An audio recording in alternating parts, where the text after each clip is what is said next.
FBI shows up, and guess who yells at the FBI? Evan Buck Buckley, because of course he does. BP's back! Hi, it's me. You can call me BP. This is my very much needed emotional support, Oliver, and welcome back to our channel.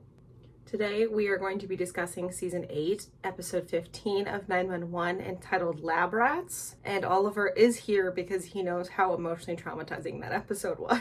This is the second part of the Contagion arc, so if you haven't seen my recap for the first one, and you care about the continuity of the storyline, I will link it right up there so you can click and watch it, but if not, just know that the 118 is trapped in a biohazard lab with this very scary virus. Thank you so much for your patience with me on getting this one out. Last week was just kind of like an emotional wreck for me for personal reasons. And then this past weekend, I went to a dear friend's wedding with Dakota, who has made a couple appearances on my channel. Most recently, we talked about Bobby Nash being Jesus and the resurrection arc of it all. I'll link it up here if you guys want to watch it. It's very good. Dakota has a lot of really good takes.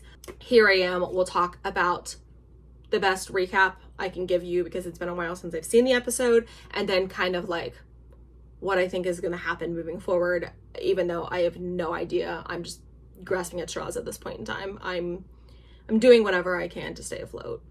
That's a joke, but like not really, but like kind of. Anyway, let's get into it. The episode is currently sitting at a 4 out of 10 on IMDb, which makes me actually kind of sad because I really enjoyed this episode minus the last 10 minutes. If the last 10 minutes didn't exist, then this episode would have been so fun. This episode was super intense and I haven't watched it in about a week, so I'm sorry if my details are a little off. I'm going off of the best notes that I took, which this is my rewatch notes because my first watch notes were a mess of just scribbles and panic. But we do get confirmation that Moira was the one who set fire to the lab and stole the antiviral. We got to see her do that. And then the FBI shows up. And the FBI is not happy with Buck and Athena because Buck and Athena say, we're going to go after her. And they're like, no, that's our job. And they're like, no. Is it your job? Are you going to go after her? Where are you going to go? Someone once said that they thought that my cat looked like Evan Buckley, and I thought that was silly. Do you think that's silly? So Buck and Athena are basically racing against the FBI and the army and just that, and the general LAFD, PD, police department, to find Moira, because if those other avenues find Moira first, they're going to take the antiviral and use it for whatever. But if Athena and Buck find her, they can use it for their friend, their family, right? So Buck and Athena go and they go to the scene of Moira's house, and Athena goes and helps with the investigation. And by that, she steals the crime scene photos. Crime scene, they're not even the crime scene, it's just her house. They took pictures of her house, and Athena stole the memory card out of the camera, and they take the memory card to Karen, and Karen helps kind of analyze what's going on. And when they get to Karen is looking through the pictures of Moira's house and is basically noticing that like her house is very pristine because Moira lives in the lab because she's very dedicated to her work. And on her wall is a bunch of pictures of what do they call it, like Nobel Prize laureates. So like the most important person in this specific field of science, that's who's on their wall, and that's what Moira wants to be with, I assume, some sort of virus, vaccine, whatever she's doing science-wise. She wants to be that person for her specific field. And Buck basically is like, well, I don't know scientists, but I know arsonists, and sometimes arsonists like will set fires so they can be the one who will save them. What if she has the savior complex about like saving the world with her antiviral or whatever? And both Hen and Karen are like, okay, yeah, but that like, how would you go about it with this viral? And they were like, oh my God, she's going to sell it. That's what's going to happen. And so Athena and Buck go and track down Moira even further, and they find her at a big pharma company. As that is all happening with Buck and Athena in the Dungeon of Doom, we are still with the 118, and they are trying to do their best to kind of keep Chimney and Hen comfortable as Bobby and Robbie are trying to like figure out what the hell is going on. Chim has gone into like the secondary, what do you call it, phase of this illness where he's just like bleeding profusely out of his nose, which is like kind of disgusting, but they need to like make saline to like keep, I don't know the science behind it. I was in fight or flight the whole time. So as Bobby and Robbie are making this saline compound to help Chimney, Robbie kind of like walks away to go grab something and Robbie collapses and they're like, oh my God, what just happened? And they find out that the tank that was holding their oxygen is completely out and Hen's is running out and Bobby's is running out. And so they get super stressed out about that. But they notice that they have the little oxygen cord things from the ceiling that they have with the suits, the lab people have with the suits. So they are able to jerry rig kind of something to get oxygen to the team members, and that ends up working. Bobby just kind of like duct tapes. He does something because he's Bobby. So after Robbie kind of comes to and they all are still like breathing oxygen again and they're kind of doing pretty well, Hen and Robbie have a little heart to heart where Robbie's basically just saying like, I don't know, like when do I call home and, you know, tell them I might not be coming back.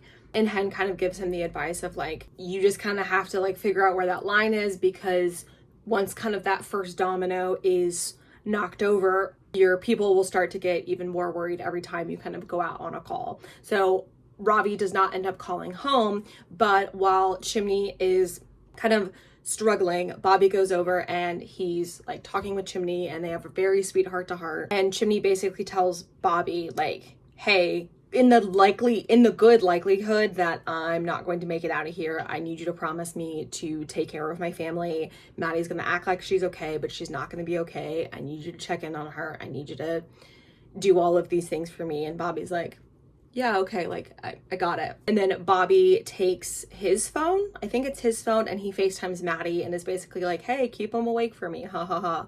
And as Chimney is on the phone with Maddie, just kind of like talking, he starts to bleed out even more out of his nose, which is like, it's terrifying. And it was one of those like, oh my God, I can't look. Hen is seeing all of this and she can't do anything because she's still dealing with the collapsed lung kind of issue that she has, but she's able to come in and kind of, they call it a rhino rocket, which I guess is something they stick up a nose and inflate a balloon, and I don't know, I don't work in the medical field. So they are able to stabilize Chimney and they are still waiting for news on this antiviral and just where they go from here. So Athena and Buck track Moira down to a big pharma company where she is having a meeting with the CEO. And she's like, I have the antiviral to this lethal strand of CCHF.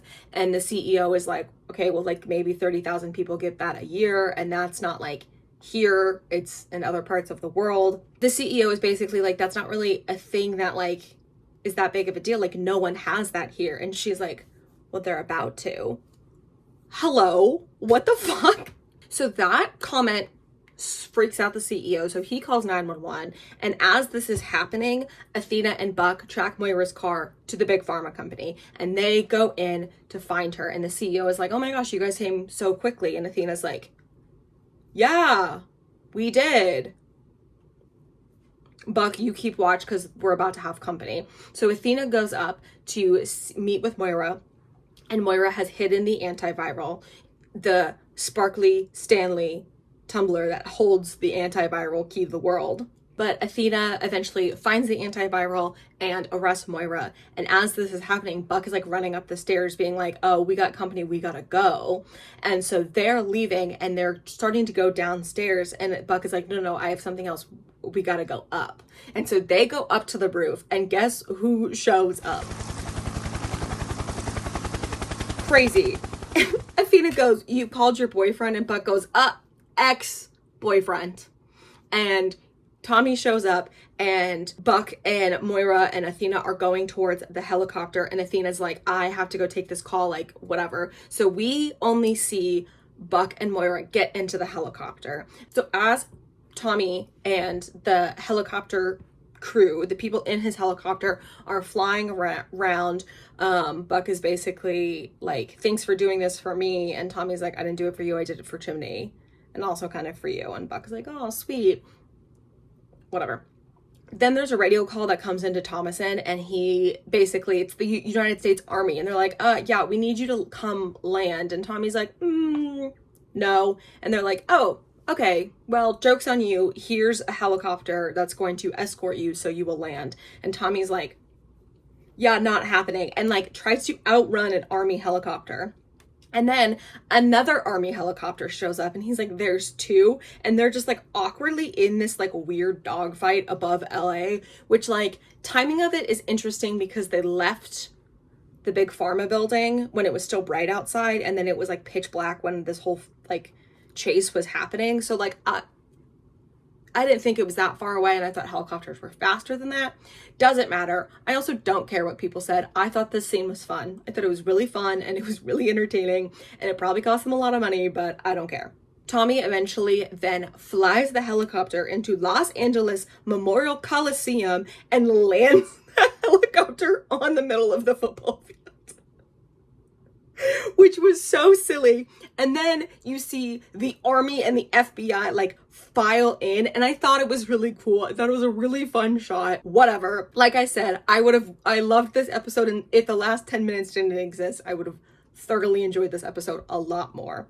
But as the FBI and the Army are like, all right, come out of the helicopter, Tommy's still in the helicopter, but Buck comes out with Moira, and they're like, oh, we know someone else is in there. Athena Grant, come out. And then they pan into the helicopter, and Athena's not there. And we're like, Athena was never in the helicopter to begin with. Where the fuck is she? She's in Karen's minivan pulling up to the lab with the antiviral. Yes, she is. So Athena goes to the lab where there's like no more military presence because they all assume that Athena and the antiviral are with the helicopter at UCLA, at USC, whatever fucking school that is. So Athena's just there by herself with Roz and Alan and gets suited up and delivers the antiviral to the Dungeon of Doom. And they give it to Chimney, and we get this bright flash of white, and all is right in the world, and Chimney is saved. And at one point in time, people, FBI, Army, I don't know, threaten to arrest Athena and Buck and Tommy and Moira. Everyone in the 118 is actually just getting arrested. There's no end of the season. It's just, you know, that episode of Victorious when they all go to jail. Yeah, that's like what the rest of the season of 911 is going to be. It's them all in federal prison because they have all done something wrong. Actually, no. The only people who wouldn't be arrested would be Ravi and Hen. Chimney and Hen. Ravi was the first one to get a charge, but it's fine. But as Athena goes in though and gives the antiviral, Bobby looks fine, right? And then they are able to give the antiviral to Chim, and Chim miraculously comes to, and everything's great. And they are starting to take people out of the lab, and Chim takes the rat with whatever. And as they are like leaving, Bobby like turns around and starts to walk away, and Buck is like, no, Bobby, like what's going on? And then Bobby starts to take off his helmet, and Buck is like freaking out, like, oh my God, no, what are you doing? Do not take that off. But he takes it off, and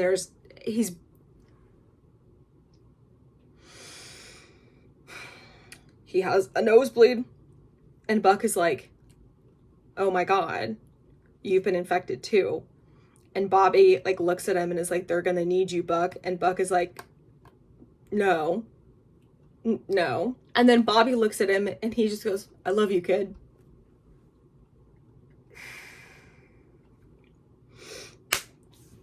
No. Then Buck calls for Athena. She's kind of like talking with Bobby, and Bobby tells Buck like, hey, I need you to get out of here. I can't let you see me like this, and I want to have some time with my wife. And Buck is like, okay, yeah, got it. So he goes to leave, and then Bobby tells Athena like, there was a hole in my breather and I started feeling sick a couple hours ago, but like there was nothing that could have been done. There was only one antiviral. Like I had no other choice. Like I want you to know that like I'm not leaving you. If I had a choice, I would stay. And it was too much. And then And then these bitches, these horrific, mean editors, these mean people, starts to play this song as there's a conversation between the two of them. I can't do this today. No, because they were evil for this. They were absolutely evil for this. When my time comes around, lay me gently in the cold dark earth. No grave can hold my body down. I'll crawl home to earth. Jail. Federal penitentiary. They deserve absolute federal prison time for that song. And then as that song is playing, you see Ravi tell Karen. Actually, Ravi doesn't even tell her. He just kind of like stares at her. And Karen knows. Hen finds out in quarantine, and Chimney finds out in quarantine, and then you see Buck on the ground losing his mind. And it was so insane. And then you see Tommy watching the security cam footage of Buck breaking down, which I have thoughts about that in a minute. So the end of the episode is, oh my God, they were so fucking rude for that. You kind of see Bobby collapse. Then you see a crew carry out a body bag. And then you just see the 118 captain helmet, and that's where the episode ends. Which, I'm being completely normal about it. So I, as you all know, am a clown. I don't believe it. I think Bobby Nash is still alive. Happy Bobby Nash Resurrection Week. But here's the things that are iffy to me that I think are kind of interesting, whatever. As they're giving Chimney the antiviral, it's like very aggressively like white and shimmery into the IV, and then there's a big flash of white, which is sus. And he has like no blood on his face, even though right before there was a lot. So that's interesting. That's curious. That's, also what I thought was really interesting. I was on FaceTime with one of my friends while she was watching it because I wanted to watch her reaction. She watches it through Hulu. And as she was watching it, the trailer started to play for 8/16, The Last Alarm. And I said to myself, that's curious, because I normally tell her about the promos because she never watches them, because you only really see them on live TV after the episode ends. Maybe, so I just thought that was maybe like a fluke or something, that they were, I don't know, weird. Okay, so the episode ends with the body bag shot, them taking that out, and then they have the shot of the helmet. And then I experienced a devastating loss. They go directly into the trailer, which they've never done before. Literally, I've never seen that on Hulu, where they immediately play the trailer for the next week's episode. I thought that was funky, and I think that's weird, because that's just not something that they ever really do. Insane. Maybe Bobby Nash isn't dead. Also, the synopsis for the episode is basically like funeral, but also Athena investigates a cold case. And it's like, let her not work for once. So I thought that was interesting. And then some other people said that they saw other places where they had taken out the funeral little blurb. I also think being a Swiftie has kind of rotted my brains trying to look for like hidden meanings and like connecting pieces of evidence that may or may not be there. Because with ABC's large musical budget that we've seen this season alone, just with them having Billie Eilish money and now having Hozier money, why would they pick Work Song? Of all songs, why would they pick Work Song? Right? Right? Because why would they pick a song that has lyrics that say quote, "When my time comes around, lay me gently in the cold, dark earth. No grave can hold my body down. I'll crawl home to her." Why would you put that in an episode where the character is dying, if not to be resurrected? Right? There are so many other songs that you could have chosen in the whole wide world that would not have set off alarm bells and would not have people second guessing you. No, you had to choose. You had to choose. When my time comes around, lay me gently in the cold dark earth. No grave can hold my body down. I'll crawl home to her. You could have reused any song you've already done. Listen, this would have been more appropriate for a final resting place for Bobby Nash. This song. You could have played any song, anything. But no, you had to choose "No grave can hold my body down, I'll crawl home to her." Right. Crazy.